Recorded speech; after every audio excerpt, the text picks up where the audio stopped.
On October 30th, 2025, Buckingham Palace announced a decision that stunned Britain. Prince Andrew was stripped of all royal titles. This was not a temporary retreat, but a total severance from the monarchy. King Charles III initiated the removal of Andrew's ducal titles, the title of Prince, and the honorific His Royal Highness.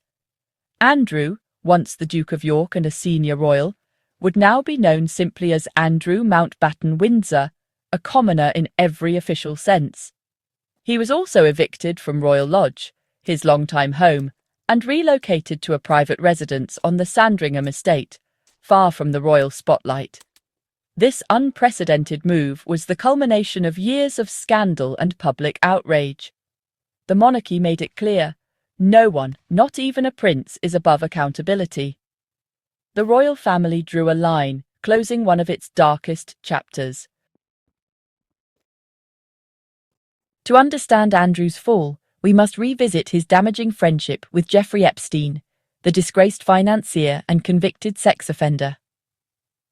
Andrew's continued association with Epstein, even after Epstein's conviction, raised serious questions about his judgment.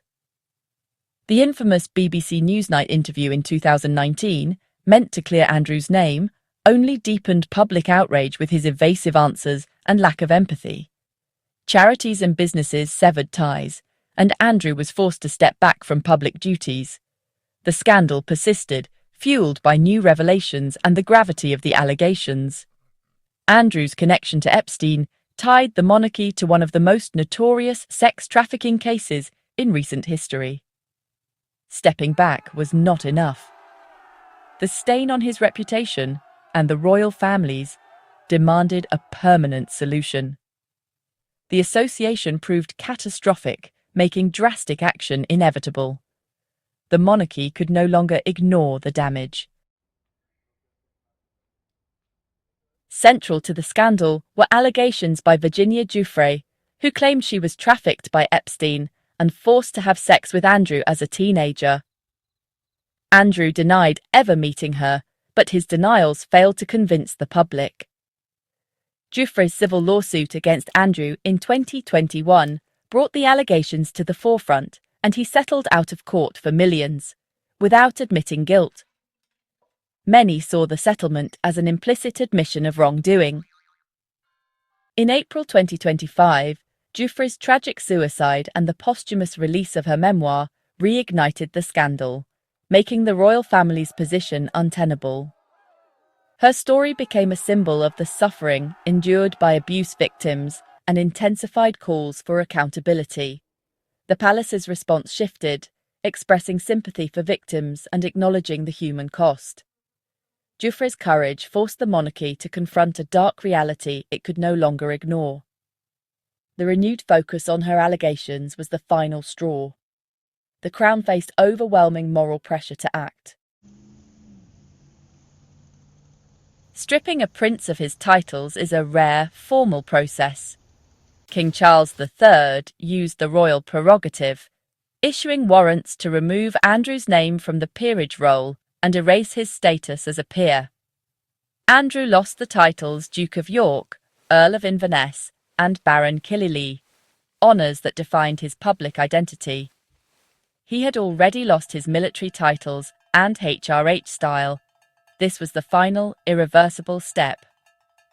Now, as Andrew Mountbatten Windsor, he is a commoner in name and status. Though still in the line of succession, he is barred from any royal role. Evicted from Royal Lodge, he will live in isolation on the Sandringham estate, supported privately by the king. He is excluded from state occasions and family gatherings. His royal identity has been completely dismantled. Andrew's punishment is unprecedented in modern royal history.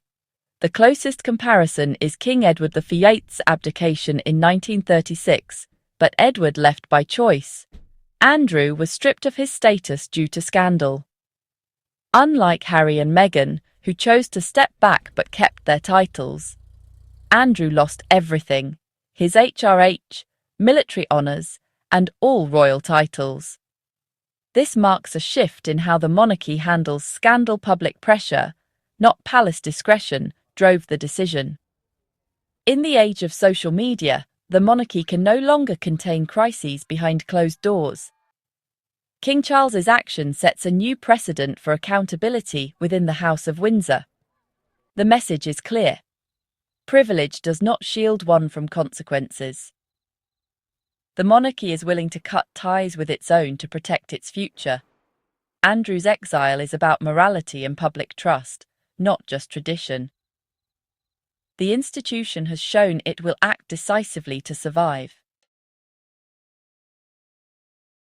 The final decision rested with King Charles III, who had to choose between family loyalty and duty to the crown. Supported by Prince William, Charles prioritised the monarchy's survival over personal ties. After years of mounting scandal, the king acted as head of state, not just as a brother. The process was gradual. Andrew lost public duties, military roles, and finally, his core titles.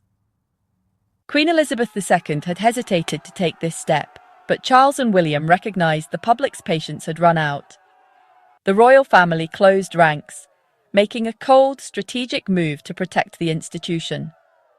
Removing Andrew was about cauterising a wound threatening the monarchy's health. The message: the integrity of the crown outweighs any individual, no matter their birthright. It was a painful but necessary act of leadership. The monarchy's survival depends on public support, and the Andrew scandal eroded trust in the institution. Polls showed declining support for the monarchy, with the scandal fueling perceptions of double standards. Public outrage, amplified by social media, made inaction impossible. Anti-monarchy groups seized on the crisis, energizing Republican sentiment. The royal family faced a broader debate about its relevance and legitimacy. King Charles and Prince William understood that accountability was essential for survival. Allowing Andrew to keep his titles would have made the monarchy look weak and out of touch. The people demanded action, and the palace had to listen. Andrew's removal has deeply affected his family. His daughters, Princess Beatrice and Princess Eugenie, retain their titles but must navigate public life under the shadow of their father's disgrace. Sarah Ferguson, Andrew's ex-wife, lost her home at Royal Lodge and all royal support, completing her separation from the institution. The family is now divided. The core monarchy focused on duty, while Andrew and those close to him are on the outside. The move underscores that family ties are secondary to institutional survival. The scandal is a stark reminder that royal privilege is conditional. The House of Windsor has been forced to confront the fragility of its position. The consequences will shape the family's dynamics for years to come. For Andrew Mountbatten Windsor, life is now one of isolation and disgrace, a cautionary tale of lost privilege. The monarchy, by acting decisively, aims to rebuild public trust and demonstrate accountability. The palace's new emphasis on empathy for victims marks a shift in tone and responsibility. The scandal has forced the crown to reflect the values of modern Britain: integrity, transparency, and morality. Exiling Andrew was a brutal but necessary act of self-preservation. The royal family hopes this chapter will lead to a new era of accountability. The challenge ahead is to prove the monarchy can be a force for good, worthy of public respect.